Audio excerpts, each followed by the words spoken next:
Seek, Go, Create, the leadership journey, inspiring Christian entrepreneurs and leaders to integrate faith and business. Join me, Tim Winders, for conversations that will transform your life and your work.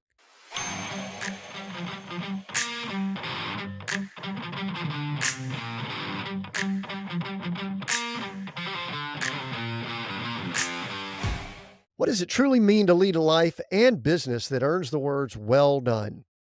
Join us as we welcome Ken Gosnell, author and founder of CEO Experience, whose life mission is to guide faith-driven CEOs toward achieving both kingdom impact and business success. Ken, drawing on timeless biblical principles and his own father's legacy of hard work and integrity, helps leaders create a meaningful legacy. We will discuss how you can align your professional achievements with your spiritual calling for an eternally rewarding journey. Ken, welcome to Seek, Go, Create. Hey, thank you, Tim. Glad to be here. I'm glad you're here too, man. We are fighting through some good technical issues, but us two bright and mature, smart guys, we can figure it out, I'm sure. So, hey, Ken, let's jump in here. We're going to have a great conversation. We got a lot of good things to discuss, but I want to start off, I want to give you a choice between two questions. Answering the questions, what do you do? Or who are you? Pick the question and go ahead and start answering. I believe who is always bigger than what. And so who I am is a strong, faith-driven entrepreneur and CEO that has been called to work with Christian leaders to help them grow their business, but to do so to hear the words well done by having kingdom impact. I believe in Ephesians 2:10 that says we're God's workmanship and that we've been created to do good works that God has prepared in advance. Many years ago, I was working with non-Christian businesses and helping them grow their business. One day, God kind of convicted me to say, what am I doing for his kingdom? And I thought after a period of time, that'd be nice to work with Christian businesses and help them to grow their business, but also to have a longer term impact for eternity. And so that's where CEO Experience was birthed. And now we've been doing it for almost 20 years. So you worked with what we'll call heathens, I guess. Is that what, can we use that term? I prefer that they were not Christian yet. Yeah, Phrase the of the yes, unwashed, the Gentiles of the world. You went out to the bars and all that. No, and I, though, Ken, isn't that the journey that a lot of people go on? You know, you probably had a faith, I'm guessing. It sounds like you grew up with that and have had that. You went out, you were pursuing your riches. That sounds bad, but you know what I mean? And then over time that journey transformed. Tell me a little bit about what it was like when you were out in the non-Christian space, because I'm gonna dig into the things you have done within the space you're in now. Leaders, let me ask you a question. Are you driving your organization forward, or are you just reacting to the daily chaos? If you're feeling stuck in the weeds and struggling to focus on the big picture, it's time to shift gears. As a leader, your greatest strength is your ability to think strategically and proactively. That's what leading is. I specialize in helping leaders like you implement strategies that move your leadership and your organization from reactive to proactive. I'm offering a free coaching call to help you identify actionable strategies to become a more proactive and strategic leader. This call will give you clarity and direction. I guarantee it. Book your free coaching call now by hitting the book coaching call link in the show notes or visit timwinders.com/coaching. Now, back to the show. But I'd like to get it before. Give me a glimpse of what that was like. Absolutely. You know, I was trained to work hard. You mentioned my father. My father taught us the importance of discipline and hard work. And so I was raised to work in many ways and believed that work was one of the most valuable things that we could do. I also had a faith, and my faith journey, you know, had its own different stops or ups and downs along the way. So I'm not claiming that I was a great Christian all the time, because I made my share of mistakes as well. But I knew that I was really created for business, and I wanted to grow businesses. I wanted to grow my own business. And so my desire and drive was to help businesses to succeed. But through that process, I also believed in wisdom. and understanding. I read a lot of great business books, had a lot of great experiences myself, all those types of things. But the best wisdom that I had found was really found in the Bible. And so what I found myself doing was teaching a lot of these secular business individuals business principles that were good. They made a lot of business sense, but they were also really founded in scripture. I just didn't tell them that. If that makes sense, you know? So, like the idea of always taking the second step, going a little bit further than what's expected or anticipated. Every business will agree that that's a good concept or a good idea, and to really try to practice that, not only in their customer experience, but maybe in how you treat employees or how you treat vendors or a variety of different topics. But what I found is that all of a sudden, God kind of challenged me to say, hey, why don't you tell people where this wisdom comes from? And what I found in my own personal journey is I could go a day or a week or maybe even a month, and I was thinking about business and everything business, and I was thinking about the businesses that we were working in, but I wasn't necessarily thinking about God or what God was asking me to do with that particular business. And I'll never forget, I was working with a business owner, and he was out in Ohio, and he was building his business and growing it and dynamically growing it. I worked with him for a few years, and I noticed that there were some cracks, not in the business, but in him personally and in his relationship with his spouse and all these kinds of things. And I mentioned it to him, and I said, "Hey, you might want to shore that up. It looks like there's some, because we had developed a friendship, a relationship. I was a trusted advisor, if you will, to him." And he's like, "No, Ken, I got it. It's all good. It's all good. No worries." Yeah, we got the business up, and it was really highly functioning. Finished my contractual relationship with him, and I remember about 6 months later, he called me in the middle of the night, and which was a shock. I wasn't sure what was happening. But of course, he answered the phone when you get a call in the middle of the night. And he started the message with, "Everything's gone." And I said, what are you talking about? He said, "I came home tonight, and my wife and my 3 kids, and everything in my house has been packed up and gone. And she's left.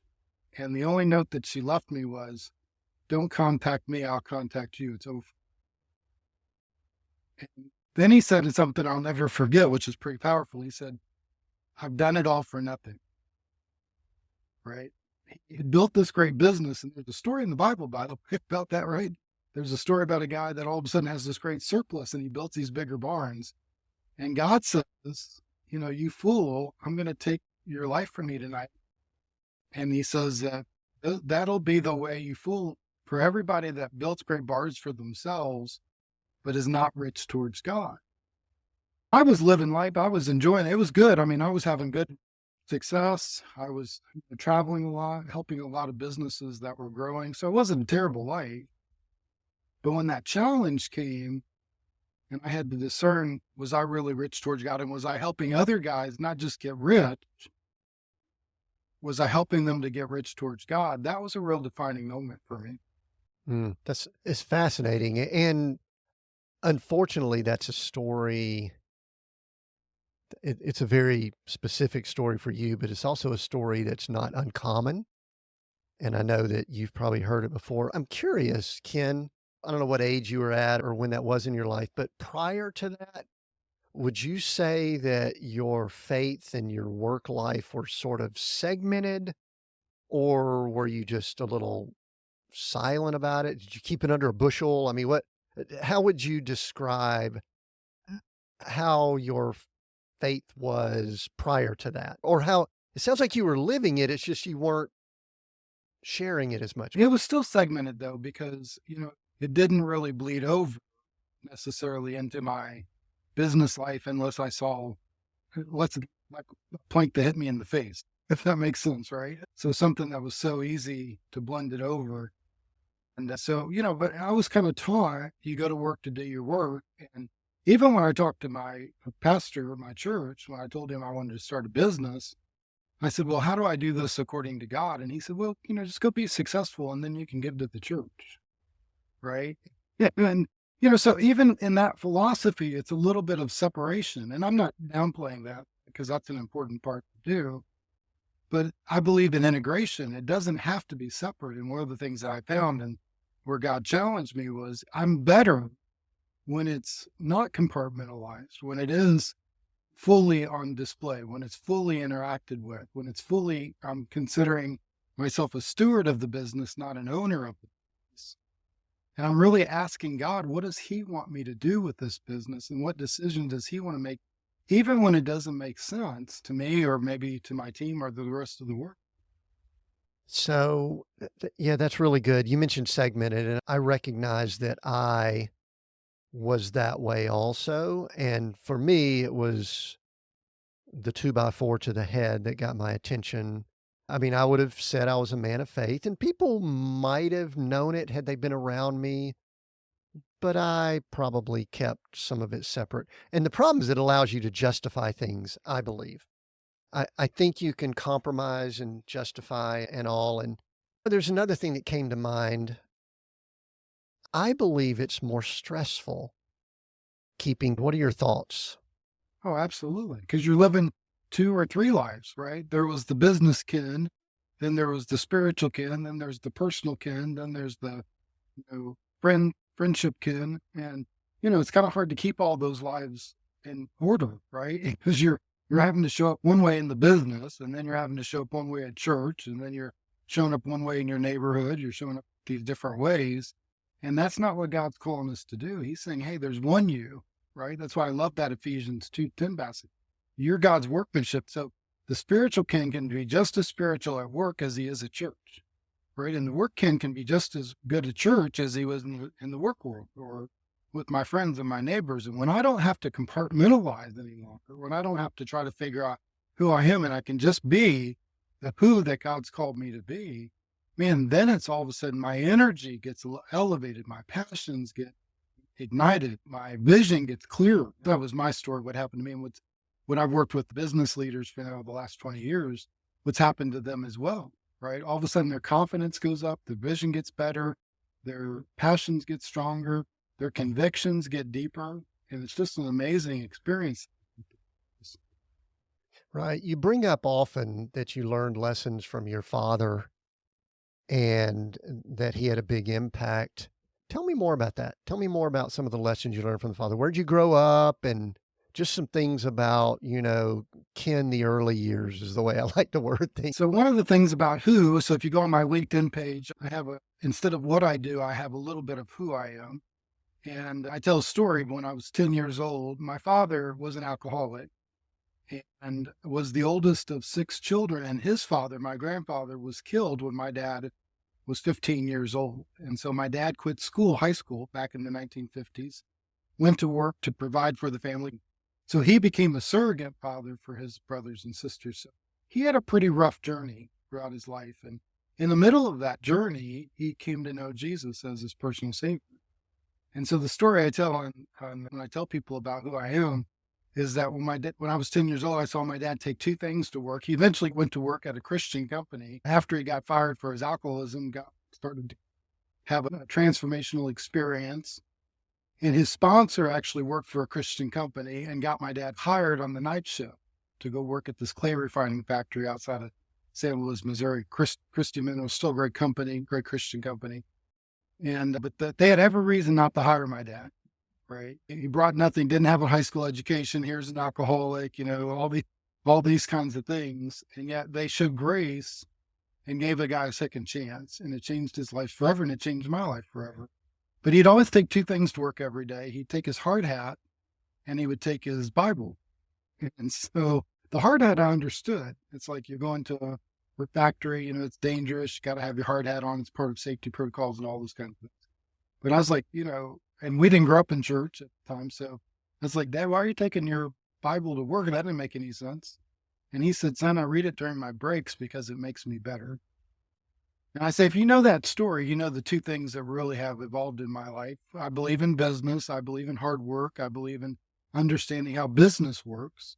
And I also believe in the spiritual side, that the Bible makes us better. And so that's really about who I am. And that's one of the lessons that my father taught me. Obviously, he believed in self-improvement and continuing to improve himself. And he continued to do so all throughout his life.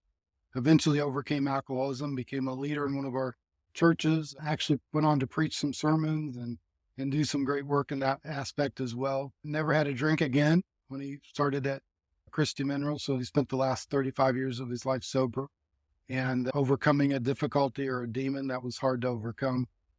But yeah, that's self-improvement. So I was the first in my family to go to college, and then I went on to get my master's degrees and so on and so forth. So my father, I say, if I could become half the man that he was, then I'm doing okay. And that's really what I strive to be and who I strive to be a model at. You mentioned, I guess, the addiction and things like that, but also there's a work ethic that people from, we call it a Midwest work ethic or something like that. So you probably had that. You mentioned that business is your thing, but was there an entrepreneurial or business owner, or what was the seed that led you to eventually work with not just regular businesses, but CEOs of larger companies and all that? Did you see that early on in life, or did that develop later? Well, the entrepreneurial seed was early on. I believe back to the Ephesians 2:10 workmanship. So there was an entrepreneurial seed that was planted in me. I started my own businesses in high school, in college, and had, moderate success on those lines. Thanks to my father, though, and the idea of mentorship and personal development and leadership, I was also very much attracted to men and women that had businesses. And so I would often ask them about their business. And so from even, at an early age in teenage years, I got to know several business owners and business leaders and begin to understand the value of business. And that really is where kind of that got started. So I didn't know that I was going to work with business owners and CEOs. My goal originally was just to build a good business and to get out of poverty and kind of develop a decent living. And then God began to reveal to me that it's not just about you, right? Sometimes it's about who you mentor, who you help. And there was a lot of great mentors that I had along the way. So God challenged me to take another step, then to surround myself and to kind of work together with groups of CEOs or business owners to help them to grow their business. So it's been a story along the way. And, that's all back to that first principle that I talk about, just always taking the next step, right? So I took one step and God revealed another opportunity, and then I took another step and then revealed another one. And that led us to where we are today. That kind of fits in with our part of our title, the leadership journey. That's just the journey that we're all on. Did I see somewhere that you did some work with Dale Carnegie? And that, tell me more about that, because that was a impactful book for me and probably a ton of people. And so what'd you do with them? Yeah. So my father had a couple books that he encouraged me to read because he had a hard time learning and growing and reading, but he had gotten hold of some books that he thought was really important. One of those books was Dale Carnegie's How to Win Friends and Influence People. Dale Carnegie, many people don't know, was from Missouri and had a big vision and a dream to go be an actor in New York. So he left Missouri, went to New York, but his acting failed. But in that process, he learned self-improvement, self-help, and that's where the How to Win Friends and Influence People came to be. My dad encouraged me to read Booker T. Washington's book called Up from Slavery, which is a tremendous book, and then P.T. Barnum's book that was actually written back in the 1870s called 40 Years of Struggles and Triumphs. And so those were three books that were on my dad's bookshelf that he encouraged me. So as I started to grow in my education, I also wanted to grow in my skills and attitudes. And so I read the book, How to Win Friends and Influence People, but I was able to make friends with a business owner that owned one of the Dale Carnegie franchises there. And so that led to me going through the courses that Dale Carnegie had, and then eventually going to work for Dale Carnegie, becoming a master trainer for them so that I could train on all their courses as well. So that was a great experience because just those principles and again, Dale Carnegie was a Christian. They were rooted and grounded in scripture, but they're common sense principles that everybody could practice. So I still talk about the Dale Carnegie principles. I'll tell you this real quick story. So when I went to work with Dale Carnegie, I was a big fan of it. The first day that I was there, they handed us a 12-page script. They said, your first week on the job, your job is to memorize the script word for word. At the end of the week, you're going to give a presentation and you're going to say that script from memory. And if you don't, you won't be here the next week. That was their onboarding process. I thought, well, I can go memorize 12 pages. I'd never memorized 12 pages before, but that's what I got to do. And I've got a week to do it. I'm going to do it. So anyway, we get to the end of that week. It's all about Dale Carnegie and his background. It's about the 30 human relations principles. It's about what business owners needed to understand to grow their teams and grow themselves. And it's just a wonderful script. I mean, they'd spent years working on it. Dale Carnegie, by the way, is the largest training organization in the world, been in existence almost 100 years, trains all around the world. So they know what they're doing. And so we get to the end of the week and there's 5 of us. Only 2 of us went through the entire script. The other guys, they would mess up here or there, or they just didn't memorize it. And they were polite about it, but they just said, thank you for attempting, and we're not be continuing on. So the 2 of us that got done, and they said, welcome to the Dale Carnegie team. And there's your office, and we're going to get you trained on what's next and go on to that. And then they said something really interesting, which I thought was very funny. They said, now we know that you spent an entire week memorizing that script, and we're proud of you for doing so. Now, here's the secret. You'll probably never say those 12 pages again, direct word for word, ever again, for as long as you work for the Dale Carnegie organization. But for as long as you live, you will remember parts of this script from now on, and they will help you wherever you go and whatever you do. And I could still quote you parts. That was almost 30 years ago, but I could almost quote you word for word for some of the script that's there. I became a master trainer for Dale Carnegie. You could train on their leadership courses and sales courses, and then work to grow companies using the Dale Carnegie program. I'm a firm believer that along the way, we do things that we don't truly understand the impact they'll have till many years later. I just was thinking about that book, How to Win Friends and Influence People. We're going to put a link down in the notes because I believe there's possibly an entire generation that needs to grab that book and read it. I think it's still popular. I know it is. I still see it out there. However, I'm not sure it is to the level it needs to be. And I do agree, like you said earlier, there were Christian principles, biblical principles throughout, but I'm not sure that he called them that.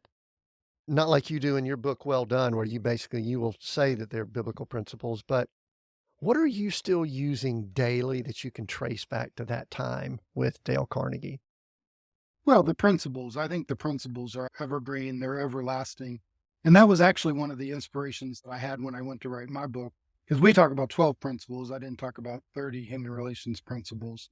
But the principles serve as arbiter. They serve as compasses to help us to make our decisions. So like principle number 1 is never criticize, condemn, or complain, right? And Dale Carnegie would say, never criticize, condemn, or complain. Any fool can criticize, condemn, and complain, and most fools do.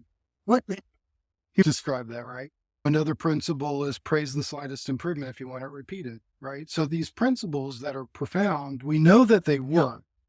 And they work in every generation. They work 100 years ago. They'll work today. They'll work 100 years from now in business. That's what made Dale Carnegie, How to Win Friends and Influence People book so profound. I actually like his second book even better than that. It's How to Stop Worrying and Start Living, which is a profound book. And he does talk a little bit more about his faith in that book because the Bible talks about how to overcome anxiety, and he references some of those things. But what Dale Carnegie, that experience, what it did for me is it made me consider and think about the principles that should guide every decision that you're making in relation to somebody else, right? Should I condemn them, or should I praise them, or whatever the other principles might apply at that particular time, right? And the question I had to really wrestle with for almost 5 or 6 years was, what were the principles that should guide every Christian business person as they make decisions in their business? In Dale Carnegie's case, it was, if you make decisions according to these principles, you're going to have better relationships. So my philosophy was, what were those principles that if you made decisions by these principles, you would have more of a kingdom impact for your business? And that's where then I began a search, reading other Christian CEOs back into the 1800s, but also in the 1900s as well. But any book that I could find that was written by a Christian CEO that talked about the principles that help guide them make decisions. And guys like J.C. Penney, who started his store in 1902 out in Wyoming, called the Golden Rule Store, and became the largest department store in America, right? Still in existence today, 120 some years later. Or Troy Cathy, who has built Chick-fil-A, And I could go on and on. I reference over 200 books in my book, Well Done. And that's because I want to show that these principles worked in the past, they work today, they'll work in the future. And they work in small businesses, they work in large businesses. They worked 200 years ago, they work today, they'll work 200 years from now. It's principles that can guide your thinking as you try to build your business to honor God. Right. Yeah, they're definitely timeless principles. And I want to we're going to do a deep dive in just a few minutes on the term well done because I think it's good to understand that. But there are a few terms that you use that I want us to define and talk about a little bit more. Because I think sometimes in the business world, I remember when first went to work at Bell South, they had all these acronyms and terms, and they literally had it all in a book. And I said, it sounds like you're speaking a different language. And I think at times we can do that as Christians, as Christian business owners, et cetera. And I kind of like to pick apart some of these terms. So the first term that I want to discuss is kingdom driven. And I think we use the term kingdom driven leader, kingdom driven CEO. Tell me more about what that means to you. And we may go back and forth on this because I love the word kingdom, but I'm concerned at times when we use it, people don't know exactly what that means. Absolutely. And actually, in my book, I have a glossary of different terms because, to your point, sometimes these terms can be, as I define them, or what I would challenge leaders to think about, because, sometimes it can mean different things to different people. When I talk about a kingdom-driven leader, what I'm talking about is somebody that really wants to make a difference for the kingdom of that. They have it in their heart and their mind that it's not just about themselves or their business, that they recognize that part of their success in life is partnering with God, welcoming God into the conversation of their life, and that they want to do something that God would look at them and say the words, well done. I'm proud of what you've done. You've done something for my kingdom as much as you've done it for yourself. And so that's how I define kingdom-driven leader. I love, there's a book that's popular right now in a lot of Christian circles called Faith-Driven. And I had that word kingdom-driven long before faith-driven leader ever came out. But I think there's a distinct difference. I don't call this in the book because faith-driven was written after my book was released. But faith-driven leader just basically means you want to incorporate your faith into your business. I think that's okay. And that's definitely a first step along the process, right?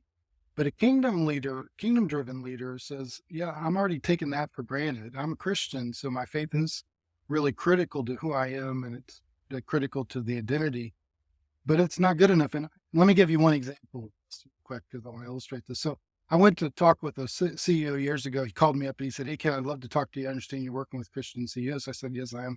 He said, I'd love to find out more. So I go in and talk to him. He tells me he's a third generation business owner. His grandfather had started business, right? His father then read it. Then they had a president that became there. And then he ended up taking it a few years ago. In the DNA of that business, they had that faith was important to them. One of our core values is faith. Faith, family, it's really critical to who we are. And so they weren't shy about their faith necessarily. So they had moments where they shared their faith with. He says to me in the meeting, we talk a little bit, and he said, hey, our company's been in existence 80 years. We've been a good faith-driven company. We've been, we try to, testify and we try to show people that, our values and all these kinds of things. And so he asked me the question, actually. He said, so why would I want to be a part of what you're doing? He said, aren't I doing enough? And I said to him, well, I'm proud of what you've done. I'm proud of where your company has been. But let me ask you a question. I said, so you've been in the business 80 years? And he said, yeah. And I said, and you've had hundreds of thousands of employees throughout the 80 years of your existence? He said, yeah, we have, absolutely. And I said, well, how many of those employees have ever come to have a personal relationship with Jesus Christ? And he said, what? Yeah, I said, well, if you've been in business 80 years and you've been talking about your faith and you've been doing all these great things for God's kingdom, and don't you think you should have some results? Like when you get to heaven, God's not going to say, oh, great job, you've been in business 80 years, but where's the results? Don't you think that in the parable of the talent, when the leader went away, He didn't just come back and say, oh, good job. You told everybody you were a good servant. He said, how many talents did I give you? And how many talents did you deliver? And not that it's all results oriented. Sometimes it's about obedience. But what I suggest to business owners and business leaders is we ought to have something to show that we're impacting the kingdom of God. You care about if your bank account's impact. You're looking at profitability, right? You're looking at products. You care if your products are being used. You care if there's results there. So why in the world have we bought off on this philosophy as Christian leaders and CEOs that we can just give lip service to God without any results and think it's okay? Well, needless to say, he was convicted. He said, Ken, I'm all in. I'm ready to go. And so one of the things we did just in that story, I said, well, let's talk about your first result. What do you want your first result to be? And he said, well, you challenged me to have somebody come to know Christ through our company. And so, maybe my first step should be that I want one of my employees to come this year to ask me about my faith, and so that I could lead them to a personal relationship. I said, well done. I said, what a goal, what a vision. Now I believe in supersizing goals. So I said, how about instead of one, we put three, right? 3 of your employees in the first 12 months that you're here, let's strategically go after these results for God's kingdom. That's a kingdom driven company. That's a kingdom driven CEO. Well, what ended up happening, sure enough, at the end of the first year, he kept calling me throughout the year. He's like, Ken, guess what? I said, what? He said, I just had a guy come in and ask me about my faith for the very first time. I said, well done. I said, that's fantastic. So we get to the end of the year. Sure enough, the third guy comes. He said he wants to, and this CEO was able to lead him on part of the faith journey. Matter of fact, he started going to church with the CEO, right? A business owner, which was just profound. And so he calls me up and says, Ken, I did it. I got number 3. I said, fantastic. Great. Now we need to start thinking about next year.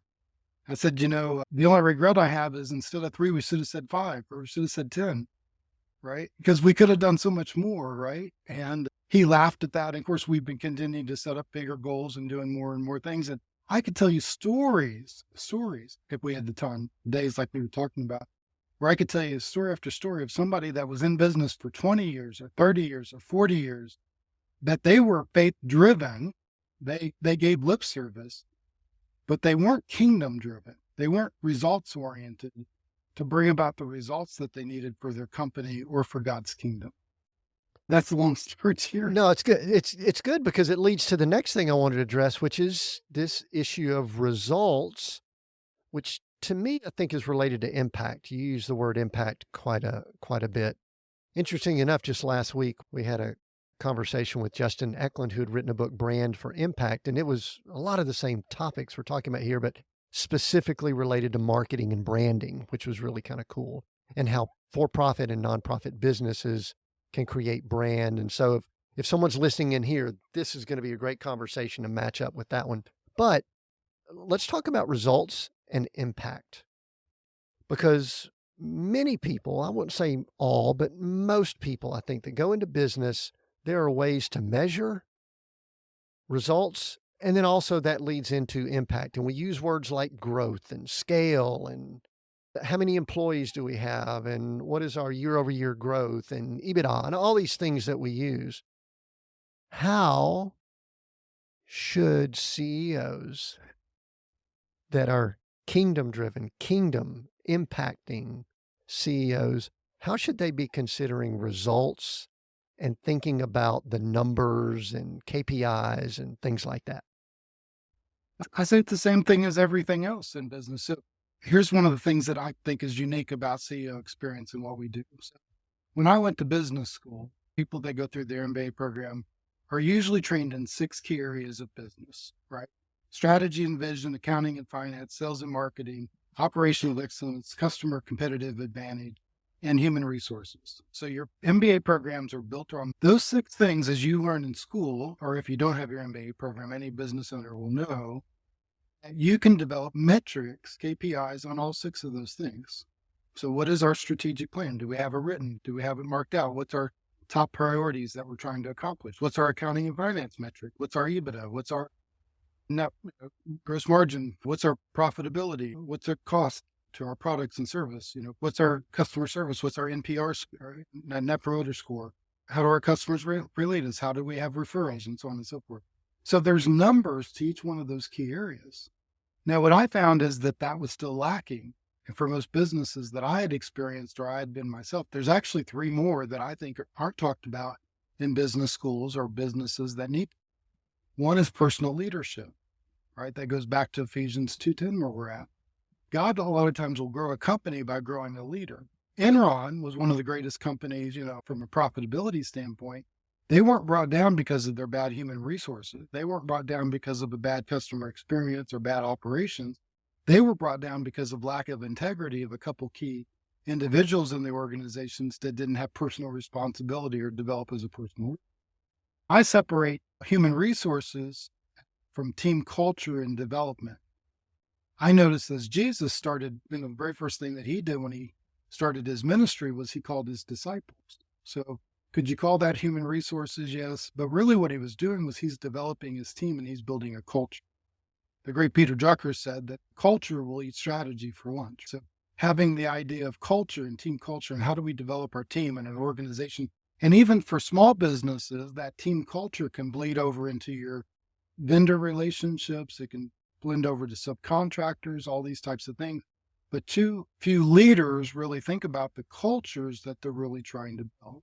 And I think that we can have a kingdom culture. Now, I think kingdom principles and biblical business principles can be in every one of those aspects. So like principle number one, taking the second step, that's just not a customer service principle. That's an accounting principle. That's a strategy and vision principle. That's a sales and marketing principle.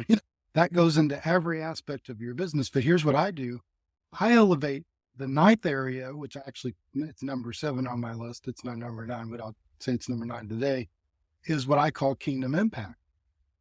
So kingdom impact is just as important as accounting and finance. It's just as important as human resources. There's a Christian organization out there today that works with CEOs and business owners, and they have the mantra or the statement, no margin, no mission. So basically what they're communicating to Christian business owners is that if you're not successful in your business, that you can't have a kingdom impact. You've got to have success as a business in order to do something for the kingdom of God. I think it's just the opposite. I think if you don't start out your business with kingdom impact, the reality is most businesses aren't profitable in the first 3 years that they're in business, right? We got to get, but you ought to be kingdom impacting on day one. If I don't go out there and elevate my kingdom impact, and you know what? Sometimes God uses the best kingdom impact when I don't have much, right? And he shows us that in the Bible over and over again. Daniel had his greatest impact when he's in the lion's, not when he's sitting up in the palace, right? Noah's got his greatest impact when he's in the ark or he's building the ark, when he has nothing, he has nothing left and nobody, but he's doing something for God, even when it doesn't seem to be necessarily profitable from the world's perspective. Moses, I could go leader after leader after leader on this. So what I would say is you need to have a metric. You need to have a performance result that you're driving for in your kingdom impact. I'll give you another example, right? So I had a business in Washington, D.C. He came to me and he said, "Hey, Ken, I've been in this business for 30 years. I'm the only Christian in the business. I don't know anybody else, but I hear you work with Christian leaders and I want to sell my business in a few years. And it's in bad shape. I don't have a lot of money. Put everything in the past 30 years into the business. I want to do it. I want to finish well, and I want to do it the way that God would have me to do it, whatever that means." I said, "Okay, let's go on that journey together." And so, yes, we began to build his business, right? And I told him that, just what I told you. I said, your kingdom impact needs to be important. I said, you've been in business for 30 years. What have you done for the kingdom of God? What results do you have? And he said, "Ken, I haven't done anything for the kingdom." And I said, "Well, let's change that." Right? Whether you sell your business or not, that's important. Don't get me wrong. But what God says to you for eternity, that's going to be more important than how much you sold your business. And so I challenged him to pray about it and think about it. I said, let's develop a number and a result. And so a few days later, he called me up and he says, "Ken, I got it. And I said, "What?" And he said, "Here's what I want to do." He said, "I've got this beautiful showroom in Washington, D.C. It was a finishing type of a business. So I've got this beautiful showroom." He said, "I think I ought to give Bibles away in my showroom." He said, there's a lot of people that come through my showroom, all throughout.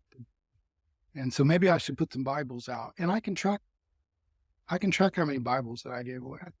Fantastic. I said, "Welcome to Kingdom Impact. You've created a number that you can track, that you can now, tell people, here's part of what you're doing for the kingdom." the kingdom of God, right? And so he finished that story. So he goes out. I said, when are you going to go get the Bibles? Because, accountability is important, right? While I'm on this journey. And he said, well, I'll go out during lunchtime. I said, where are you going to get them from? He said, oh, there's a Christian bookstore not too far down the street. So he goes down. He didn't tell me how many Bibles he's going to give. We didn't have that kind of a conversation. I probably should have gone deeper with him. But anyway, he goes down the street, picks up 5 Schofield study Bibles, these big, gigantic. He goes into the Christian bookstore. He says, tell me the best Bible you have. They point him to this Schofield study Bible.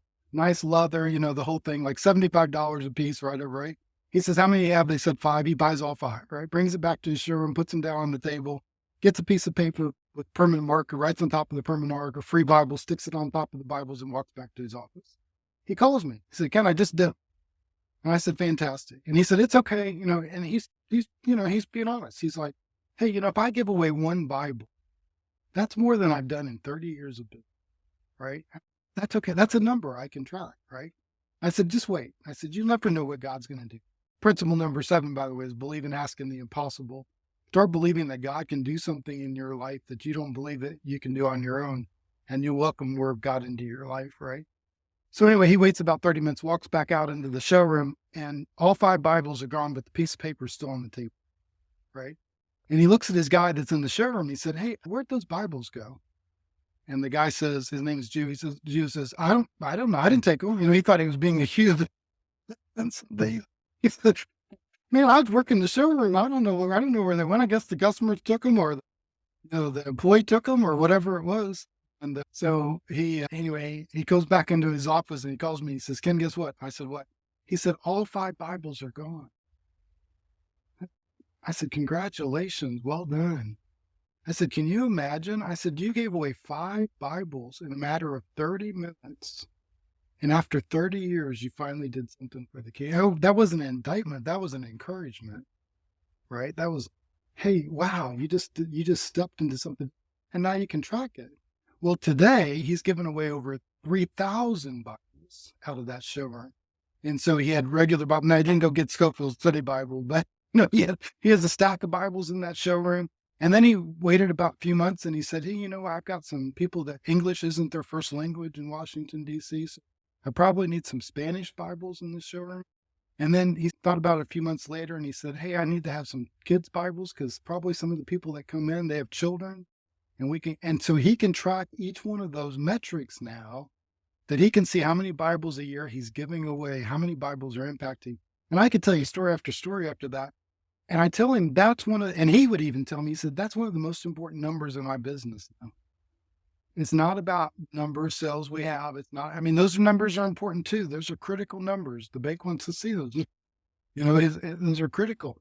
But I said, and he knows, he said, but God wants to see this number. And so we treat it equally. We treat it as the same as all these other areas of your business.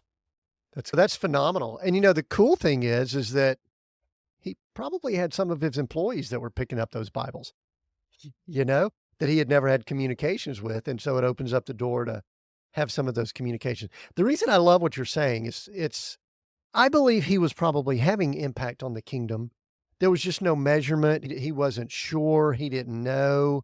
And he questioned it. And I do think a lot of leaders in business have this thought that the pastor down at the local church, he's doing things, but I'm just out here doing business. And you mentioned it earlier. Sometimes even the preachers will say, you go out and make money and just send us a check. I don't like that mindset, by the way. I think that the marketplace in many ways is a much more fruitful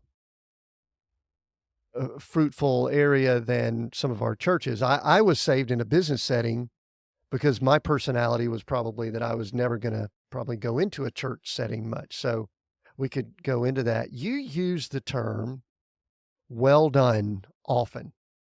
And I've got your book right here, Well Done.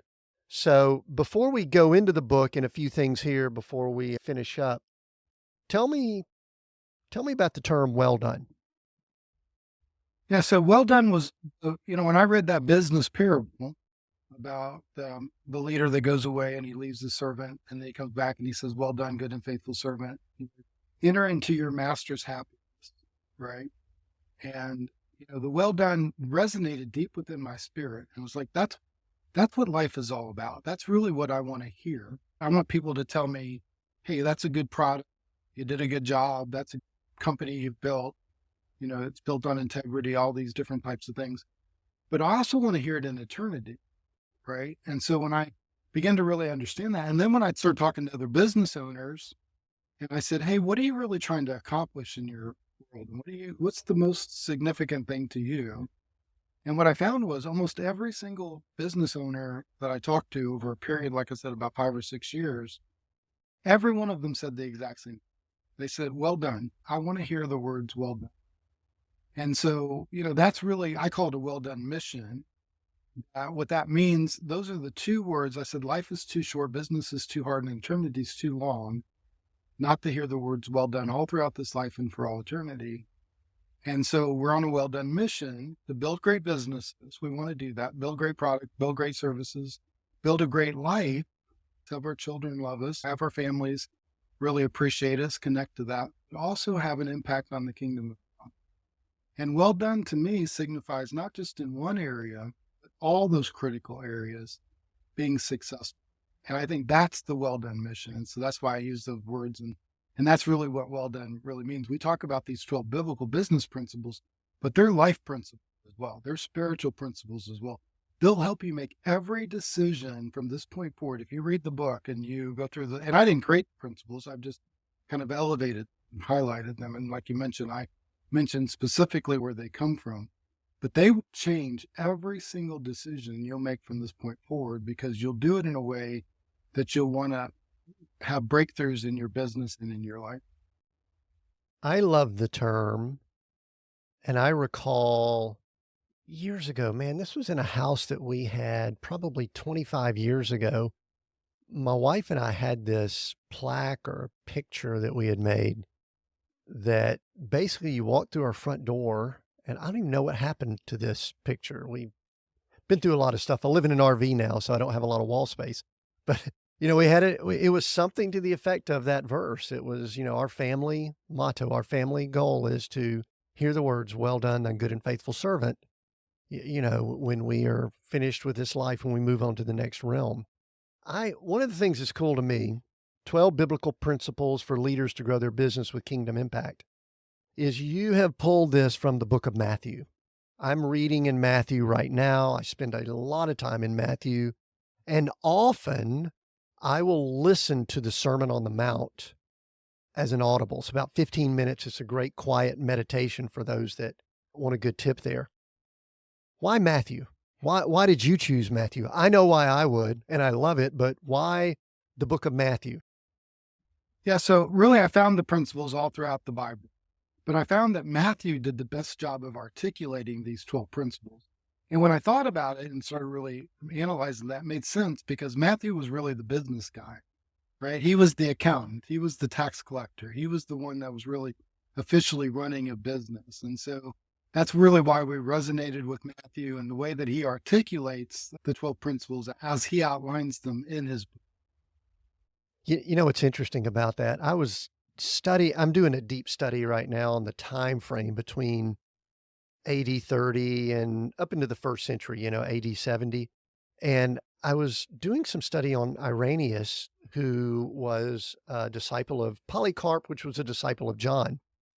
And I had never thought of this. They said one of the things that the early church had to consider with four gospels floating around was that there's some people that only wanted one and there was a popular one. And that at the time, Matthew was the most popular. Now, it's sort of my most popular too. I love Luke. I love the timing of Luke and things like that. And yeah, Mark and John, John is like a whole different thing. But anyway, it's awesome. There's one principle that I want to discuss a little bit more before we finish up. And to me, it's foundational. I don't know if it's foundational to other CEOs, and I think you had it as fifth. And it is make the move from owner to overseer, and I like to use the word steward. For my business, when I've been successful, for my business when I believe I have failed, when I act like an owner, things start unraveling. but when I remember that I am just a caretaker, things just seem to go well. That's for me. How foundational is the ownership versus overseer as you word it here? I'm looking on page 80. You can see I've got it highlighted, highlighted it here. Um, h- how how critical to hearing the words well done is it to not be an owner and to be an overseer? Right. It's actually the first real critical principle. We outlined the book kind of in three buckets, right? So four principles tied to proclamations that Jesus made or statements that he made, like go the second mile. The second set of four talk about parables that Jesus told. And so that principle comes out of the parable of the talent, right? They didn't own it. They were just stewards of what the owner had given to them. And then the last four principles really talk about practices of Jesus and the way that he did his ministry. But that move from that I own it all, it's my business, that I created it, I designed it, it's all mine, versus it's all God's, and God's asking me to be a steward of it, I think is really critical. And again, I think we've done some damage, quite honestly, because we talk a lot about in Christian circles about servant leadership. And servant leadership is really critical. Obviously, it comes from Jesus serving his disciples and serving others. Robert Greenleaf wrote a book, great book back in the 1970s about servant leadership. But I believe what Jesus calls us to and what Matthew illustrates is steward leadership. And if you do steward leadership, that'll include servant leadership because now you understand it's not all about you. You're not the boss. You're not the one that owns everything. You're a steward of what God has given to you. I'm actually getting ready to release this year or later this year another book called The First CEO. And the first CEO is about 7 choices that'll either break or break through your business. I talk about Adam and Eve in the garden as the first CEO. They were the first business owners. They had a little landscape business. They had a little petting zoo that they were in charge of. Right? But what's interesting about that model that Jesus later illustrates, Matthew talks about, is Adam and Eve never owned the garden. It was God's garden. Right? God is the one that developed it. He's the one that designed it. And until we wrestle with that and relate it to our business, I don't own CEO experience. I steward CEO. God owns it. If I want it to continue, I better have it as a steward because Ken's not always going to be around, right? Adam and Eve's not going to be around. Even Jesus himself wasn't going to be around. Jesus treated his ministry as a stewardship. He started it. He was the founder. He created it, but he was ready to hand it over so that it can flourish in the next generation. And I find that this is really critical. So we really start there with every single leader because every one of us, in some ways, we have a responsibility gene or an ownership gene where we feel like as owners, if it's going to get done, I got to do it. Right. Or I need to take charge of this, or I need to make this decision, or I'm responsible for this, or I'm responsible for that. Eventually, that ownership mentality will break us down because it's going to change our philosophy. I mean, and I could tell you story after story in the Bible and story after story in real life, right? Where when the leader moved to ownership, it changed their behavior. When they moved to stewardship, it changes their eternity, right? And so that's why I love that principle of I call it making the move from owner to overseer, because you're really making the move from I'm not the owner of this business any longer, God is, to now I'm a steward of it. And I just use the word overseer as make it from a sentence, a reminder of a principle. Hey, am I owning this or am I overseeing it? Am I stewarding it? And I better think in stewardship terms. It's a fundamental principle. It is absolute. The way I keep myself in check is that a steward, overseer, caretaker, trustee, there's a lot of words we could put in there, has a responsibility as a caretaker to return something in a better condition than when they received it.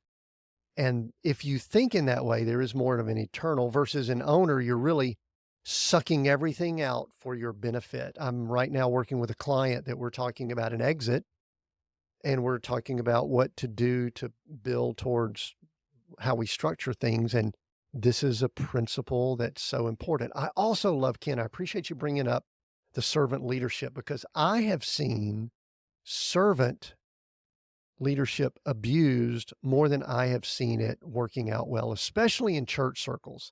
but it's spilled over into the business world too, in that it basically has been abused and people says, "Well, hey, you're here to serve, do this, don't do that, whatever." And so I believe that that's fairly unhealthy. Tell me about there's so many things we could talk about, you and I could go for hours, but tell me about CEO experience and what that looks like and give some information on. Yeah. So when God called me to make that transition into working with Christian CEOs and business owners, I went as God is the owner of it. I wanted to see what the framework should. And what I found in the marketplace at the time was there was a lot of one trick ponies or one product types of organizations that they said, "Hey, we'll work with the Christian business owner, but they have to do executive coaching or they have to do roundtables, forums, or whatever it is they might, or prayer groups or whatever it is that they want." And what I found was that Jesus actually taught his disciples in 7 different ways. And so part of our philosophy is we want to start with the CEO rather than start with our products and services. And so Philippians 4:2-4 says, consider others, have the same attitude of Christ Jesus who considers others more than yourself. So our philosophy is a little bit like David and Nathan, that Nathan was part of David's circle, all of David's kingdom. So he was there during David's high points. He was there during David's low points. And then obviously he was there during the critical moments when David needed him to speak, and he was able to talk to David in such a way.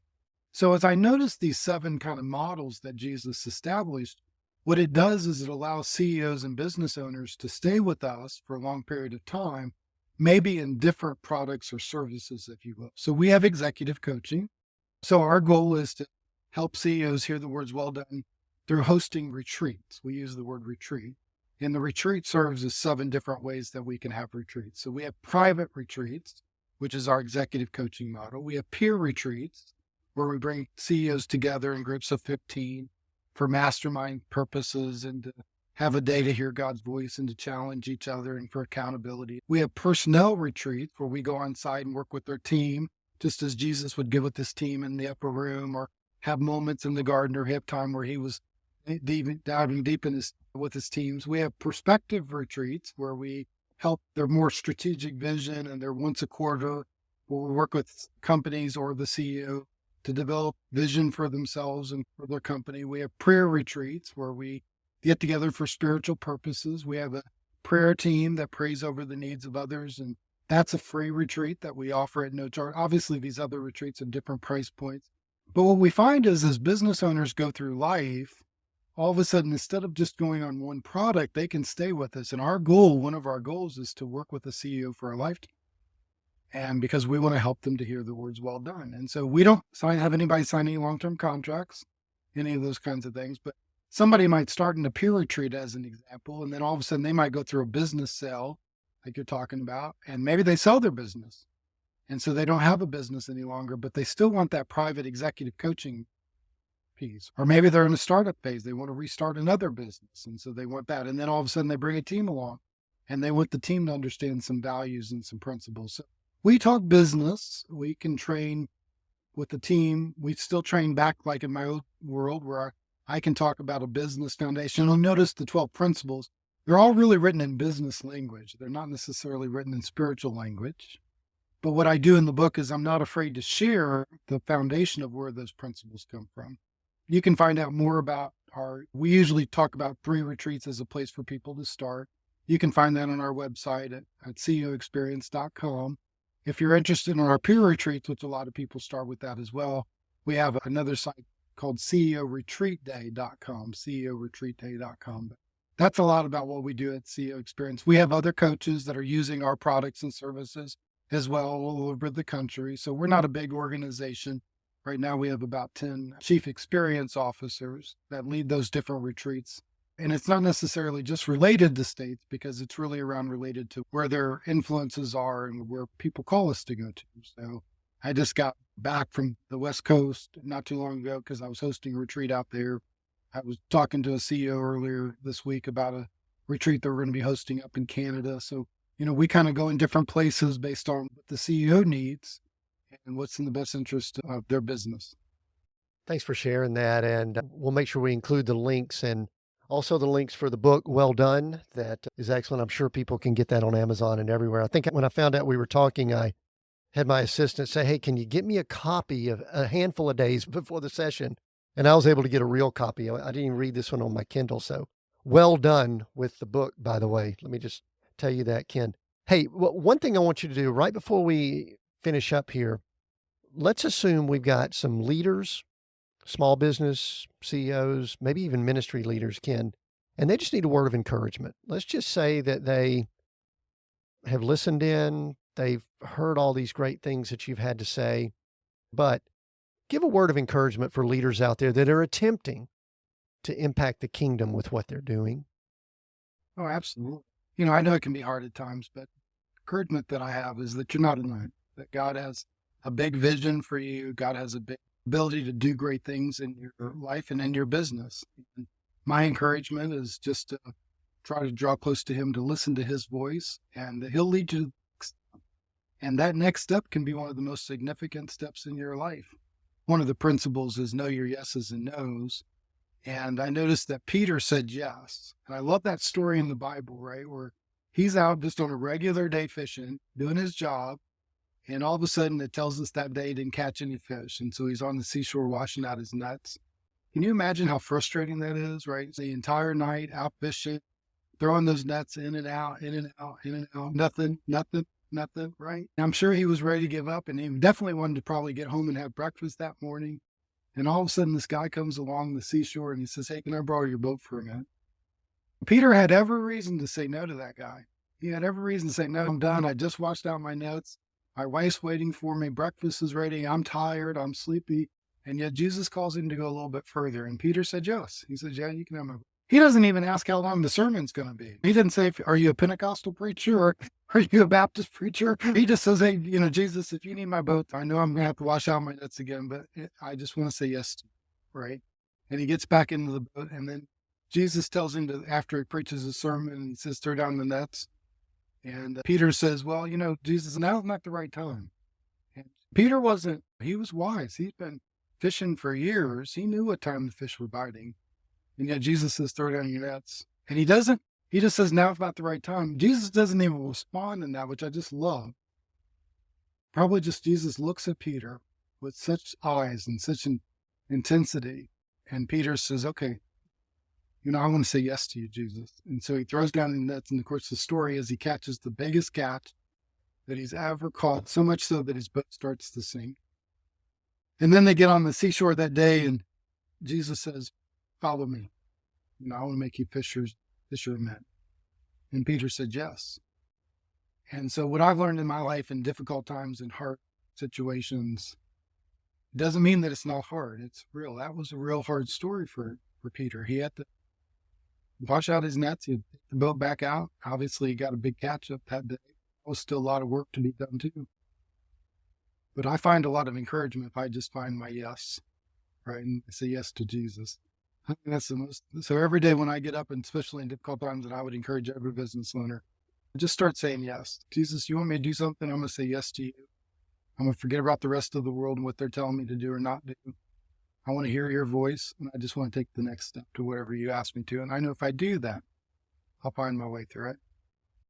That's so good. Ken Gosnell, thank you. It also shows how just one encounter with the Son of God, with Jesus Christ, can change everything. So amen and hallelujah there. I appreciate, Ken, you doing what you do. I appreciate you working with the leaders that you're working with. I have no doubt that that's having impact. I appreciate you writing the book, Well Done. Well done. 12 Biblical Principles for Leaders to Grow Their Business with Kingdom Impact. Get a copy of that if you're listening in. This has been a great conversation. If you've been listening in here at Seek, Go, Create, we have new episodes every Monday, just like this great conversation talking about how we can make an impact. So thank you for listening in. Make sure you're liking and subscribing and commenting over on YouTube and all the places. And we will see you next week on Seek, Go, Create.